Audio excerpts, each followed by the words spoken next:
आज 17 नवंबर हिंदू हृदय सम्राट बाला साहेब ठाकरे जी की पुण्यतिथि है।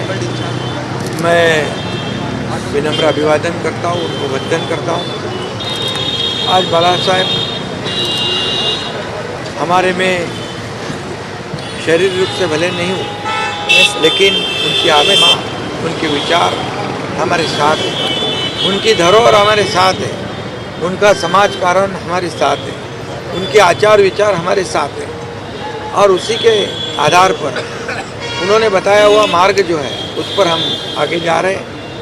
80% समाज कारण, 20% राजकारण, ये मूल मंत्र जो बाला साहब जी ने दिया है उसको आगे बढ़ाने का काम हम कर रहे हैं।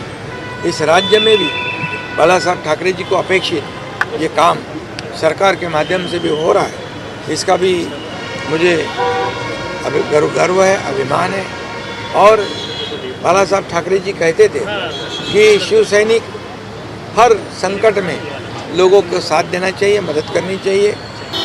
तो उसी के मुताबिक जब पूर्व परिस्थिति हो, कोई भी संकट हो, कोई भी आपदा हो, शिव सैनिक पहले दौड़ कर जाता है, उन लोगों को मदद करता है। ये महाराष्ट्र ने देखा है और ऐसे शिव सैनिकों का नेतृत्व मैं कर रहा हूँ, इसका मुझे अभिमान है और मुझे फक्र भी है। आज कई कार्यक्रम पुण्यतिथि के अवसर पर महाराष्ट्र में लोकाभिमुख लोगों के लिए कई उपक्रम का आयोजन किया है। कई ब्लड कैंप है, कई आरोग्य शिविर है, कई प्रकल्प का उद्घाटन है। आज मीरा भाईंदर में भी मंत्री प्रताप सरनाईक जी ने बाला साहब ठाकरे जी का स्मारक और कला दालन बनाया है। बहुत ही उत्तम और बहुत ही उत्कृष्ट कला दालन वहाँ बनाया है। MPSC UPSC का सेंटर बनाया जो बाला साहब ठाकरे जी चाहते थे।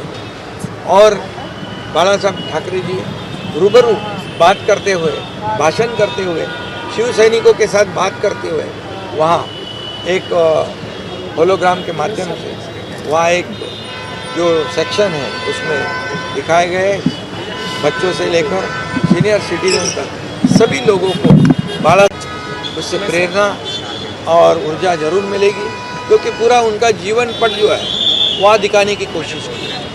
इसलिए ऐसे कई उपक्रम यहाँ शुरू है। अभी बाला साहब ठाकरे जी का स्मारक है, ये स्मारक सरकार बना रही है, MMRD है, वो भी बहुत ही सर्वोत्तम ऐसा स्मारक हो, ऐसी सरकार की मंशा है और उसमें कोई भी किसी भी चीज़ की कमी नहीं पड़ेगी।